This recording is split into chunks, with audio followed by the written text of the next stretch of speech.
ہماری Riyaz Islamic place YouTube channel please subscribe. عورت کے اوپر سب سے زیادہ حق اس کے خاوند کا ہے۔ عن ابی ہریرہ رضی اللہ تعالی عنہ قال قال رسول اللہ صلی اللہ علیہ وسلم لو كنت آمر احدا ان يسجد لأحد لأمرت المرأة ان تسجد لزوجها، رواہ الترمذی۔ حضرت ابو ہریرہ رضی اللہ تعالی عنہ روایت فرماتے ہیں کہ رسول اللہ صلی اللہ علیہ وسلم نے فرمایا، اگر میں کسی ایک کو حکم دیتا کہ کسی کو سجدہ کریں تو میں عورت کو حکم دیتا کہ وہ اپنے خاوند کو سجدہ کرے، لیکن سجدہ اللہ کے علاوہ کسی کو جائز نہیں ہے۔ اگر ہوتا بالفرض جائز تو میں عورت کو حکم دیتا کہ اپنے خاوند کو سجدہ کرے۔ یہ ایک بہت فصیح اور بلیغ انداز ہے۔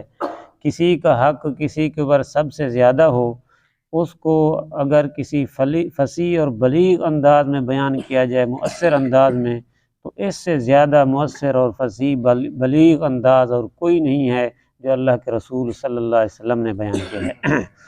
ایک حدیث میں آتا ہے کہ حضرت معاذ غالباً نبی علیہ السلام کے پاس ہے، اللہ کے رسول میں یمن شام جاتا ہوں ادھر ادھر، وہاں پر میں دیکھتا ہوں کہ لوگ اپنے بادشاہوں کو سجدہ کرتے ہیں، اور آپ تو بادشاہوں کے بھی بادشاہ ہیں، اللہ کے رسول ہم آپ کو سجدہ کرتے رہیں گے ادب کی خاطر، احتراماً۔ آپ صلی اللہ علیہ وسلم نے فرمایا نہیں، سجدہ اگر کسی کے لیے جائز ہوتا تو میں عورتوں کو حکم دیتا کہ وہ خاوند کو سجدہ کریں، کیونکہ ان کے خاوندوں کا ان کے اوپر بہت زیادہ حق ہے۔ تو دیکھیں آپ صلی اللہ علیہ وسلم کے انداز بیان کو کہ کس طرح آپ صلی اللہ علیہ وسلم نے بیان فرمایا، حالانکہ سجدہ تو اللہ کا حق ہے۔ فرمایا کہ یعنی یوں سمجھیں اللہ کے رسول صلی اللہ علیہ وسلم نے یہ بتلایا کہ عورت کے اوپر سب سے زیادہ حق تو اللہ کا ہے، اس کے بعد جو ہے سب سے زیادہ حق اس کے خاوند کا ہے۔ عن انس قال قال رسول اللہ صلی اللہ علیہ وسلم المرأة اذا صلت خمسها وصامت شهرها واحسنت فرجها واطاعت بعلها فلتدخل من ای باب الجنت شاءت۔ حضرت انس رضی اللہ تعالیٰ عنہ فرماتے ہیں کہ رسول اللہ صلی اللہ علیہ وسلم نے فرمایا کہ عورت جب 5 وقت کی نماز پڑھتی ہو اور روزے بھی اس کے مہینے کے رکھتی ہو اور اپنی شرمگاہ کی حفاظت کرتی ہو اور اپنے خاوند کی اطاعت کرتی ہو، تو فرمایا اس کو چاہیے جنت کے جس دروازے سے چاہے داخل ہو جائے۔ سبحان اللہ۔